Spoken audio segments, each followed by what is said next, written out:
তথ্য ও সম্প্রচার মন্ত্রক একটি ডিফারেন্সিয়াল পদ্ধতির প্রতিশ্রুতি দিয়ে ওটিটি এবং বিষয়বস্তু নির্মাতাদের সম্প্রচার পরিধানের আওতায় আনতে আপডেট করা হয়েছে। ১-২ জুলাই ২০২৪ মন্ত্রক আগামী কয়েক সপ্তাহের মধ্যে স্টেক হোল্ডারদের সাথে একটি খসড়া বিলও ভাগাভাগি করতে পারে। সোশ্যাল মিডিয়া কোম্পানি, সুশীল সমাজ এবং স্ট্রিমিং কোম্পানিগুলির আপত্তি সত্ত্বেও তথ্য ও সম্প্রচার মন্ত্রক ওটিটি এবং ব্যবহারকারী উৎপাদিত সামগ্রীকে সম্প্রচার পরিষেবা নিয়ন্ত্রণ বিলের আওতায় আনবে।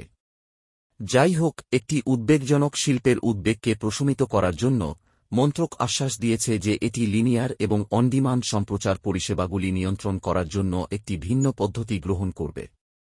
মন্ত্রক আগামী কয়েক সপ্তাহের মধ্যে স্টেক হোল্ডারদের সাথে একটি খসড়া বিল ভাগ করার সম্ভাবনা রয়েছে, তবে মঙ্গলবার একটি বৈঠকে বিলটির সম্ভাব্য বিষয়বস্তু সম্পর্কে একটি টিজার প্রদান করে মন্ত্রক স্পষ্ট করেছে যে নতুন খসড়া বিল রৈখিক এবং এর মধ্যে অন্তর্নিহিত পার্থক্যগুলিকে স্বীকৃতি দেবে।